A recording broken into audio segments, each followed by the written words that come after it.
Welcome and thank you for being here. This podcast invites you to journey through conversations which share the fascination of the physical matter we inhabit, the breathing body. These conversations explore its inherent intelligence, movements, and healing. I'm talking to people from various fields of research and practice, such as osteopathy, dance, somatic practices, anatomy, embryology, spirituality, and many more. Would you like to learn about our miraculous body and be inspired in many new ways? Then this podcast is for you. My name is Flurina and I'm the host of this podcast. I'm an osteopath with a background in dance and yoga and based in London where I practice, lecture and research. I hope you enjoy these episodes and I'm looking forward to hear from you.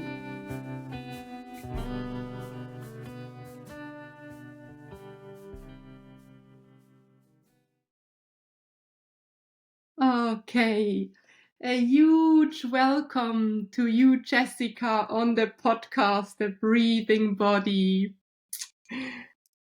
I'm Thank happy you so to be much. here with you, Flurina. Yeah, it's wonderful with me it's Sunday afternoon, with you it's, what time is it, 11 o'clock? 10 a.m. 10 a.m. So from New York, EST time, all the way to London to talk about, I thought, isn't it wonderful? My podcast is called The Breathing Body, and you are really the mother pioneer of the work, the art of breathing. So two wonderful stories meet each other today. Yes.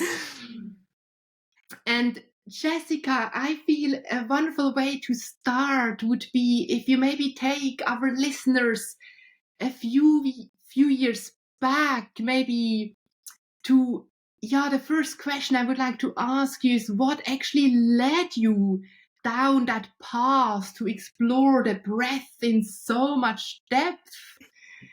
Maybe take us back how many years it needs. I'm going to have to take you back many years, almost 45 years ago. To begin, when I was a teenager, I was in a car accident, and the accident caused me to have my throat hit the dashboards and my face hit the windshield. At that time, we weren't wearing seatbelts. It was not a requirement. So I was sewn up in the emergency room, some stitches on my chin and my forehead, and they told me that I might have a minor whiplash, but they really didn't say much about what was going to happen to my throat or my voice.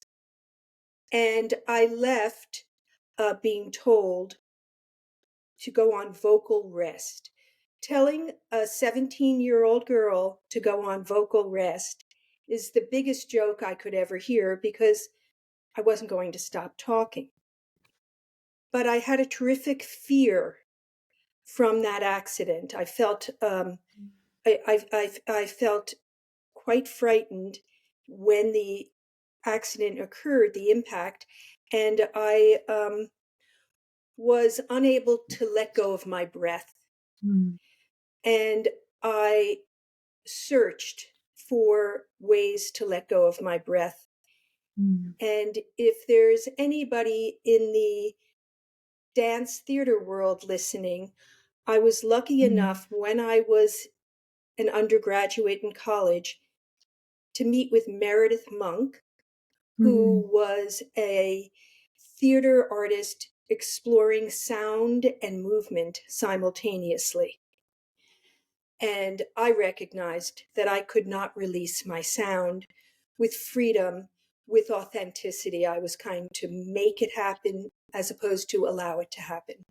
And from there on, I began to study the Alexander technique because, after all, F.M. Alexander was called the breathing man. And he, that was his origins as a Shakespearean actor. He was having his own issues finding the breath to support his voice. So he was finding that he was using more effort than necessary. And I could really relate to that.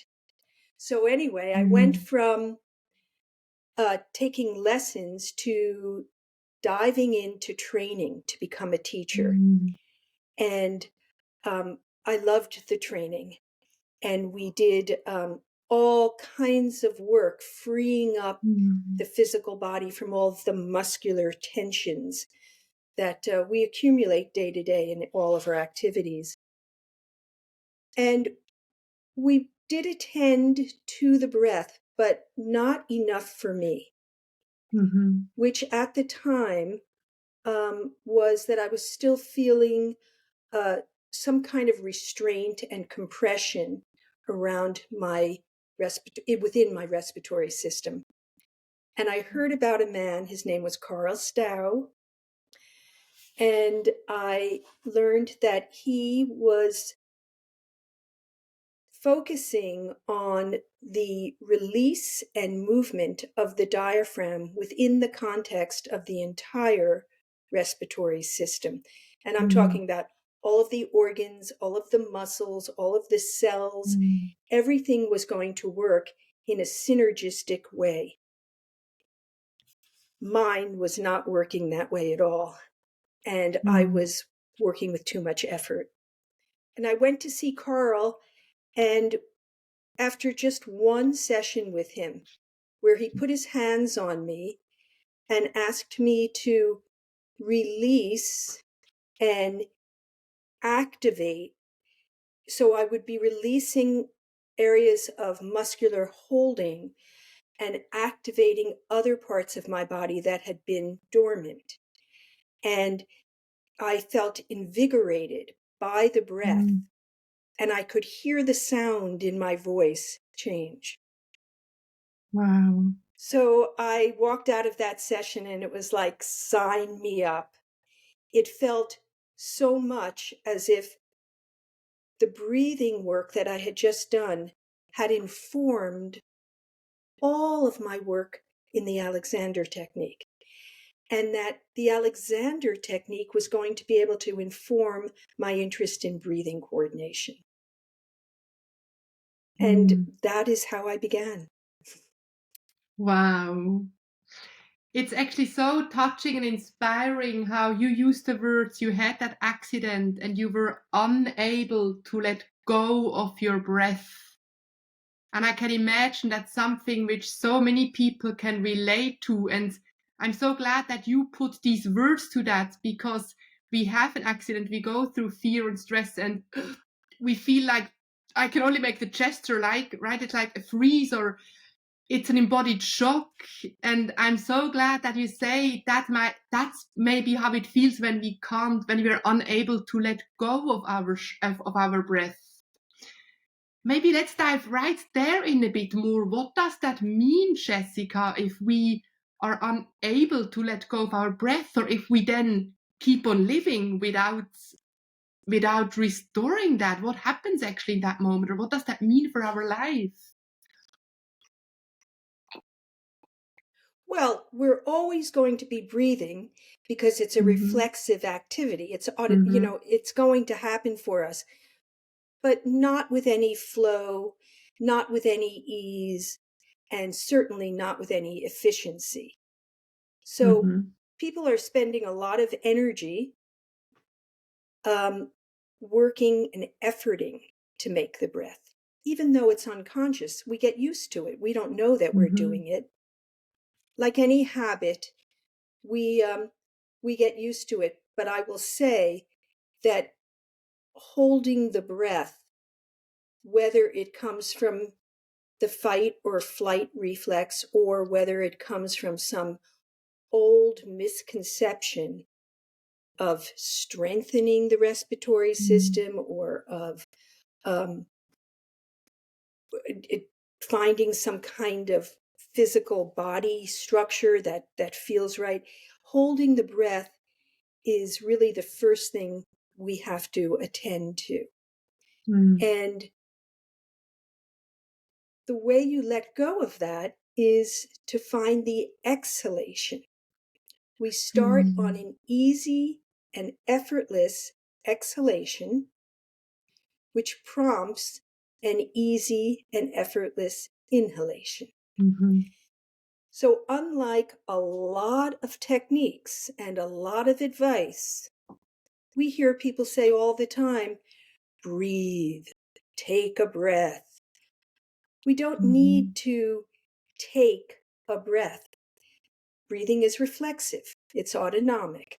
When we let a little bit of air out, just a little puff of air, we are able to find that breath, that new breath, springs in, it arrives.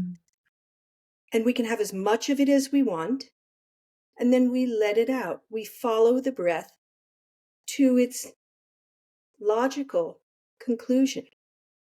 And so that goes on in an ongoing way all day long. So what helped me most was to learn that I could let my breath out and build confidence around that so that I wouldn't be afraid or become anxious thinking the next breath would not arrive. It did arrive. Wow. So for you, a big answer to that again, to that feeling unable to let go of breath was probably when Stout, I'm sure he talked to you about the power of attending to the out breath, to the exhale. Maybe you used the word diaphragm when you saw that man for the first time, and you used the word synchrony, how everything is working in synchrony, and you write about the involuntary movement and power of diaphragm. Maybe take us back there also a little bit more. There is so much misconception also about the diaphragm, what it is and what it's not, and everyone is talking about it. What made cling or sparked in your own awareness? What did you learn there about the diaphragm? Well, to begin, the diaphragm is the primary muscle of respiration, and it is connected to a nerve called the phrenic nerve, so that we don't really have to worry about the diaphragm. It is always working for us. So in some way, we could say that the diaphragm as the primary muscle of respiration is just a piece of the entire process of flow and quality of ease. It's all the muscles of respiration. It's actually all the muscles of our torso. From the top of the spine, where the head balances up at the level of the ears, all the way down to the bottom of our torso and our pelvic floor, every muscle, every organ is working in response to the diaphragm. Something that people say often is, you should learn diaphragmatic breathing. Well, you don't need to learn diaphragmatic breathing. Your diaphragm is always working. I'm interested in redeveloping the diaphragm that may have really become a little bit atrophied by engaging all the muscles three-dimensionally. And when the diaphragm descends and when the diaphragm rises, all kinds of things are happening through this three-dimensional torso, which I often refer to as the breathing container. So that it isn't just singularly the diaphragm. All the muscles of respiration are working with the greatest amount of flow and ease possible. Yeah, that image helps so much. It's interesting when I watched your little video where you show that whole orchestration of muscles. Really, but in the beginning I saw the torso or the torso, Jessica. But at one point I just saw it was like a sponge. It was like an animal, like a creature. I just saw this I just saw a rhythmical three-dimensional shape change. Absolutely. And that's such a lovely image. And what really struck me when I watched that again, I learned about it all, but when I really saw how it is three-dimensional, the back moves as much as the front and the sides and up and down. And that's something which I feel we so need to bring to the listeners. It's not just happening in front of our chest. Oh, such a great observation. So great. Mm. When a doctor takes a stethoscope and listens to the movement of your lungs and your breath, the doctor will start in the back first because there's more lung tissue in the back of our body Yes. than there is in the front. And so when we think about breathing being an activity of the back, we can appreciate how much movement is back there. There are ribs that are skeletal that are being moved. There are muscles, that huge swath of muscle that comes from way down below from the sacrum that are helping to support the breath. There are muscles along the side seams of our body that are being moved. There is all this movement in the chest and in the abdomen. And it's a shame when people think that inhalation is only about the belly, because they lose out on so much movement potential. Yeah, absolutely. Thank you for reminding us that there is so much lung tissue in the back. I actually often think about the lungs, or I refer to my students as the lung fields, the lung wings, and that image of thinking I have lung wings. They reach down to reach out and spread their wings, right? Yes, yes, yes. Mm-hmm. And it's an internal experience. Mm-hmm. Breathing, the breath is invisible, but we can definitely consciously bring our attention to our breath and observe it and affect a change. Say more about that, Jessica. An internal experience. How can we start to explore our breath in a new way? Well, And we can bring our attention, our consciousness to the breath. We can also observe our bodies. We can, in addition to that, put our hands on our body and listen to the shape change. Because we're all capable of feeling the breath moving out with that little puff of air and a new breath returning. And when that happens, that ongoing breath creates a shape change in the body. Whether you put your hands on your back or on your belly or on your chest or on the sides of your ribs, there's a shape change, there's movement.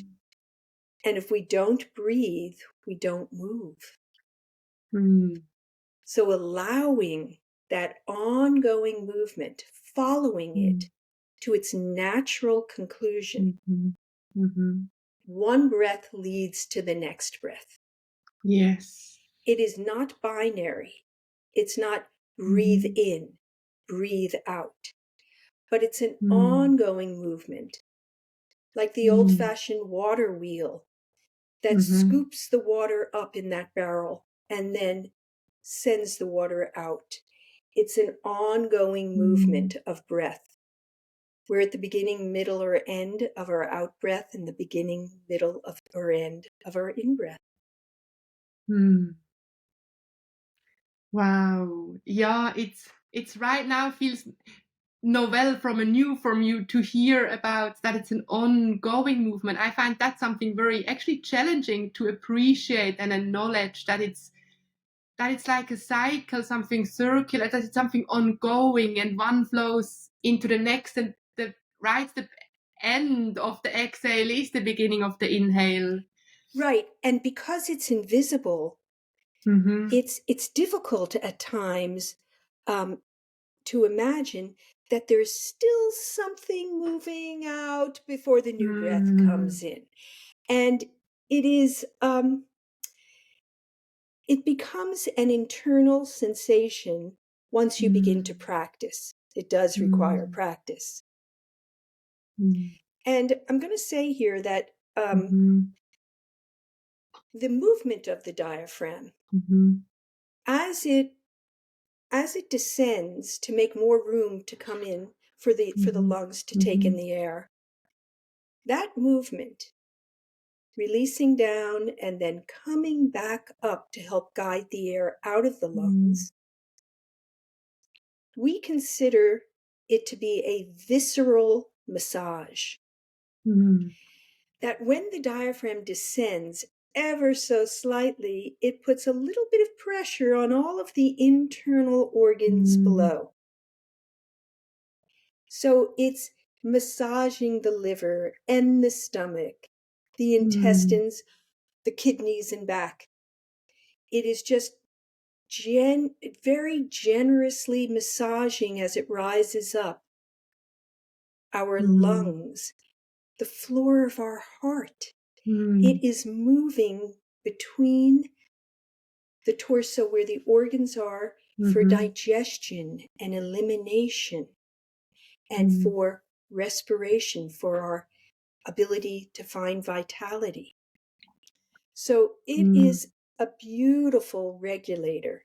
And it has a quality of ongoing movement. Wow. And it always is for us. I find that also so beautiful. It's just there for us. Wow, I loved you used the words internal sensation, and then you talked about how it invites and kind of induces that massage of organs below and above. And now I see this image of, yeah, if we really attend to that ongoing rhythmical shape change as a whole, how it's almost kind of a gateway or a doorway into also sensing our viscera, sensing your lungs and heart, and which is something, right? It's difficult if someone tells you feel your heart, feel your stomach, but the breath is a little bit more accessible maybe. And I just find that a really wonderful invitation for everyone to also see the breath as a doorway to that whole internal landscape. Well, the breath is it's as indispensable as the beating of our hearts. And it is a way into our emotional life. It I call the diaphragm the muscle of emotion. And Tell more. I know that we've all had the experience, sadly, of sobbing, of crying, and feeling that heaviness of our body. And that's the diaphragm engaged in expression. And we've all had that lightness, that levity of hilarious thought. Somebody makes you laugh like crazy, and you feel that flutter in the diaphragm. The whole body finds its levity. Well, that is the muscle of emotion, the diaphragm. And we have a full range of emotion. And when it's freed up, when the diaphragm is freed up and it's not locked into any position, we can experience a connection to how we're feeling. Wow.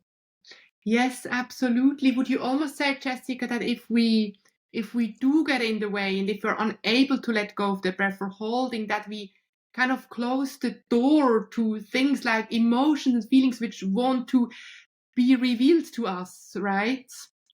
I think so. And I think that for whatever reason, unconsciously, we tend to hold our breath and hold back from our emotions. And I think there is a way to connect the two, that easy link of beginning on the out breath and finding that new breath coming in, that ongoing cycle. can help us come closer to that. Yes, and that brings us a little bit into the sphere of the topic of healing, because from my very own personal experience, I think so.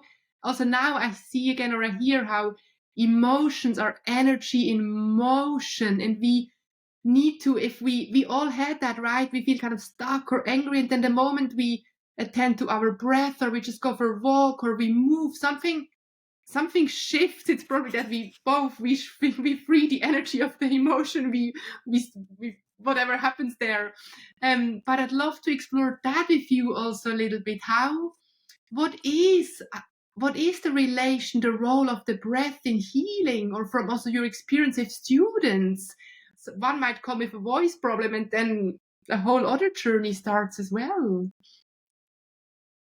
Well, I have the great privilege of working with actors, and I know that they are offered a range of roles and they have to find their characters, and those characters always have profound emotions.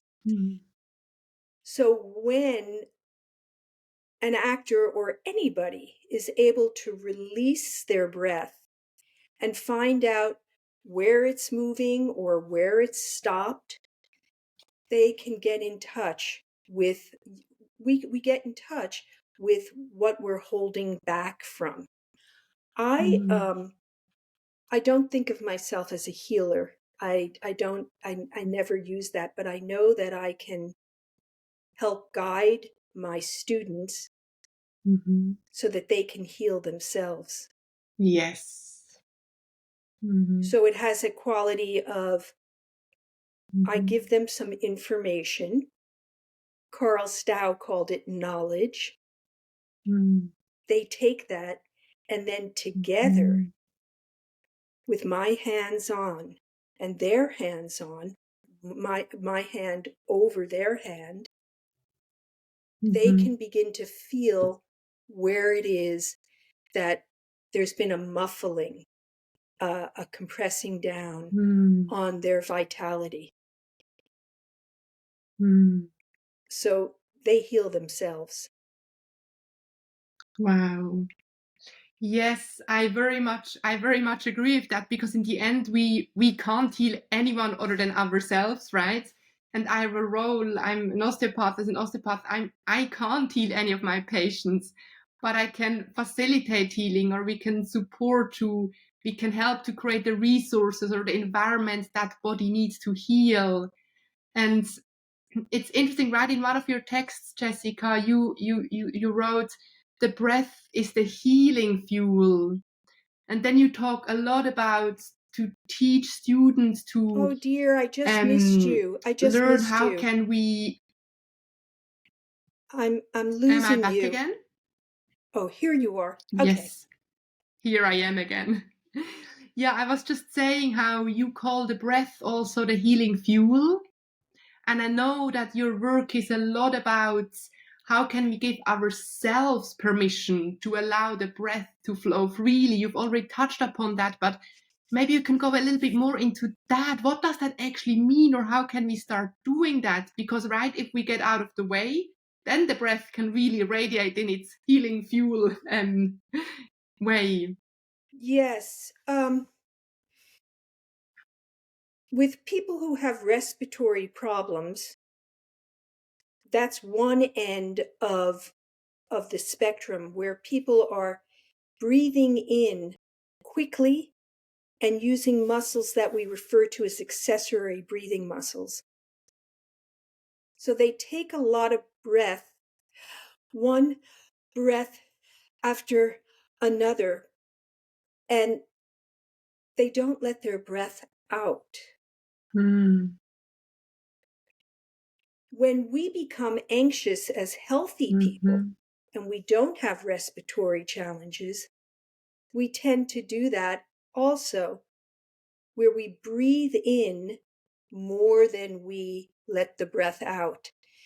And I'm suggesting that we turn that around so that we learn to follow our breath out and allow that new breath to come in. So there's a lot of Mm-hmm. patterns of gasping and pulling in of air with Mm-hmm. accessory breathing muscles. And I'm suggesting that when the breath comes in and when the breath moves out, there can be a lengthening along our spines and a widening in our torso and a fullness from our chest to our upper back 3-dimensionally, so that we don't pull the air in, suck the air in. None of that. Mm-hmm. It's Mm-hmm. the air returns. Mm-hmm. We Mm-hmm. invite the breath back in, Yes. and then Mm. the breath moves out with the absence of force. There's absolutely Mm. no pushing of the air out. You just let it move out and you follow it to its natural conclusion. Mm. And that brings us back to what you said in the beginning, right? The breathing container. So actually, would maybe you?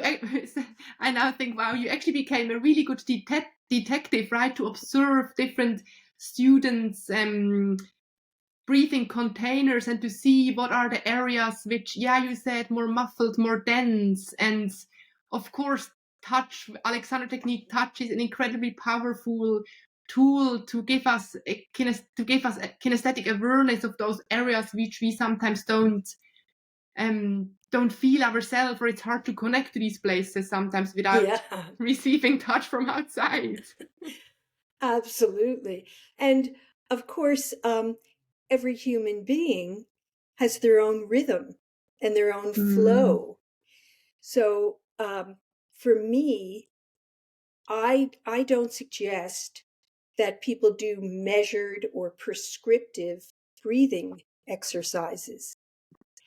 I think that it works for mhm, some people, and that's mm, great, that's terrific. But I think that if we already are challenged, or if there is the an interference from a mhm, habit, an unconscious habit that has caused us to either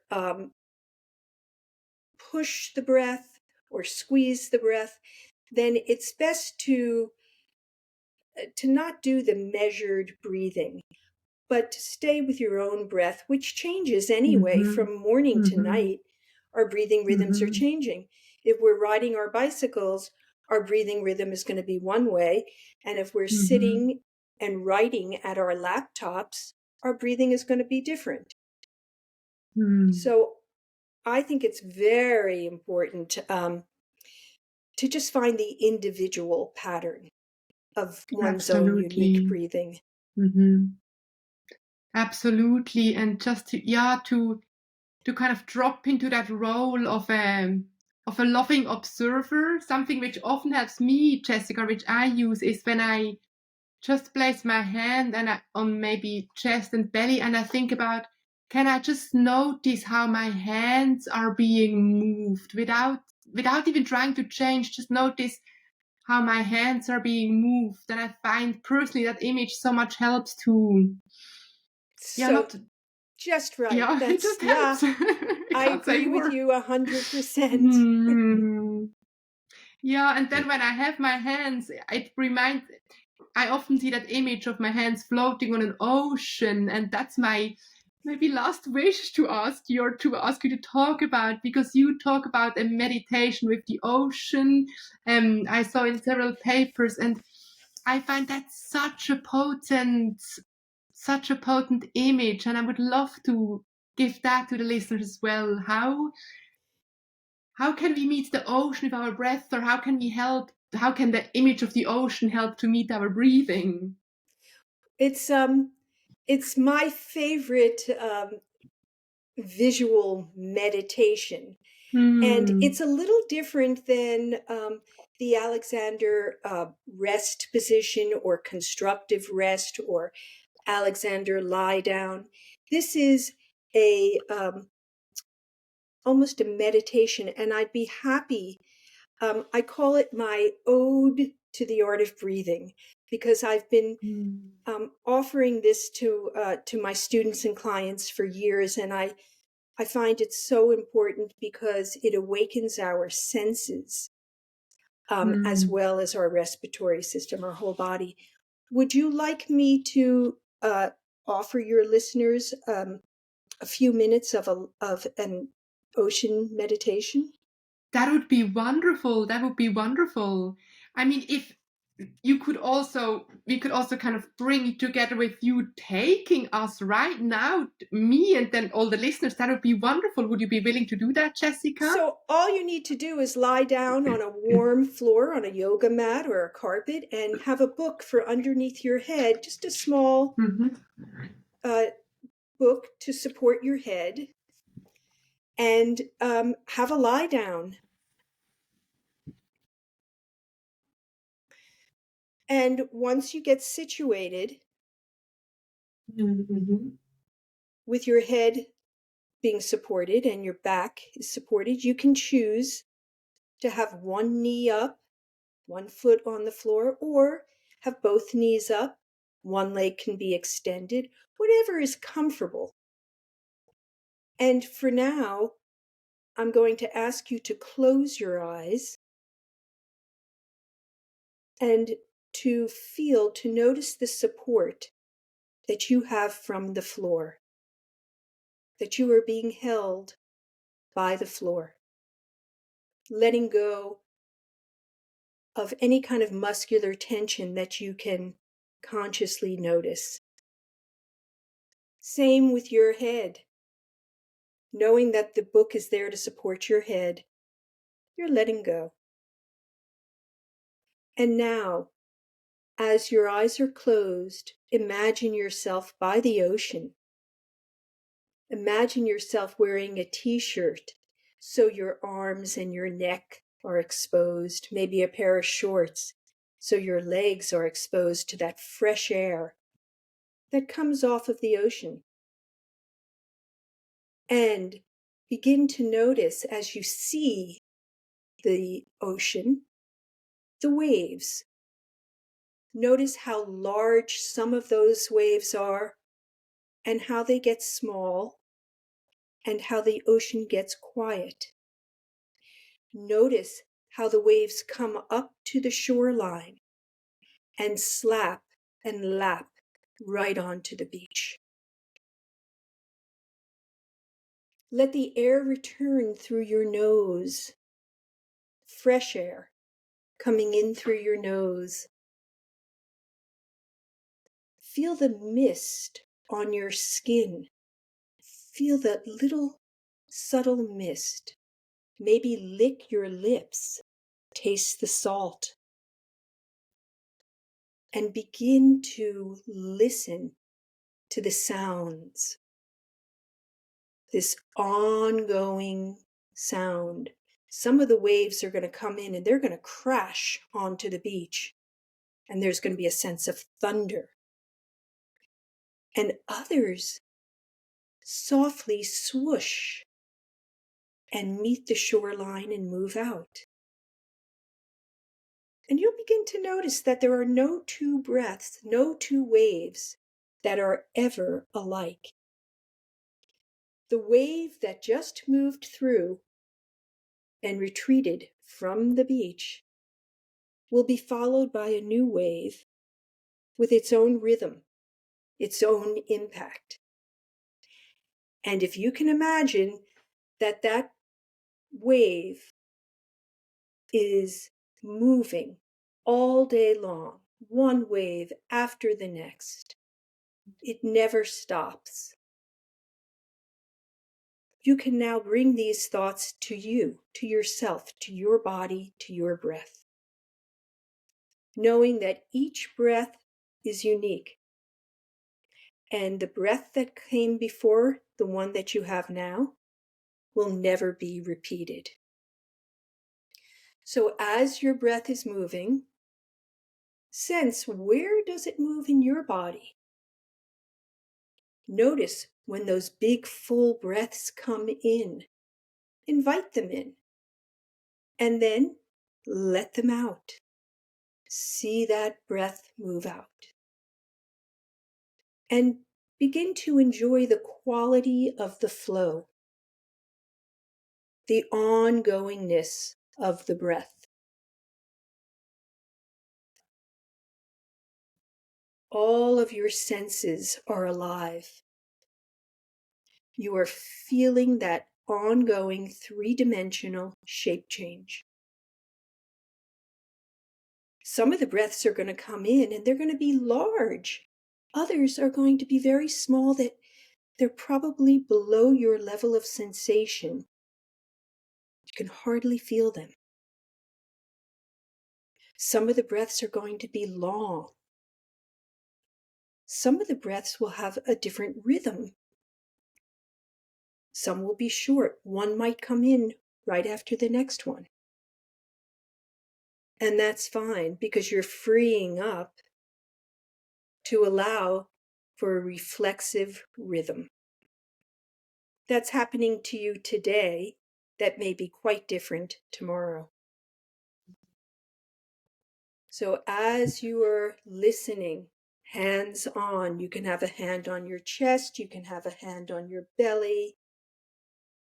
You might move an arm so that your hands are on your ribs, knowing that, of course, you're lying on a flat floor and your ribs have curves. Remind yourself that breathing is an activity of the back, so that along with all this beautiful movement in the front and along the sides of your body, it's also breath is moving through your back. But we don't have quite that sensation because we're lying on the floor. Continue now to coordinate those images that you had earlier of the ocean, those waves that are coming in and moving out, what you hear, what you sense, what you see. And as you're noticing that your breath has changed because your thought has changed, you acknowledge that one thought will wash across and a new thought comes in. And that is life. We don't just stay at one level. We're always changing. Just like the ocean. So when you feel comfortable now, give yourself a moment to just connect, make all of these connections for yourself. And then very, very slowly, make the decision to open your eyes, peeling your eyes open so that you can take in the environment you're in. How does that affect your breath?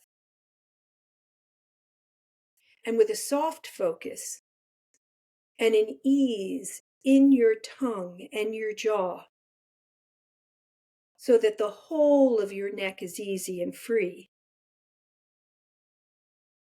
recognizing that the spine is being moved by the breath, as are the ribs being moved by the breath, you can roll over and come sitting. And once you're sitting, you might want to just take a little easy walk around the room to feel the ongoing breath and to notice that it may have changed from when you were lying down.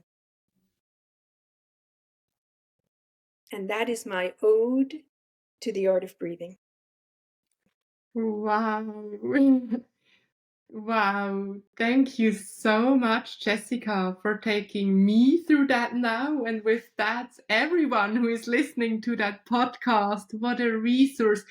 You know what I found incredibly extraordinary, how you, in such a lively way, I was lying there on that beach, and how suddenly there was so much space around me that I felt, without me doing anything, there was a sense of my breathing container meeting that space, because the beach is so spacious.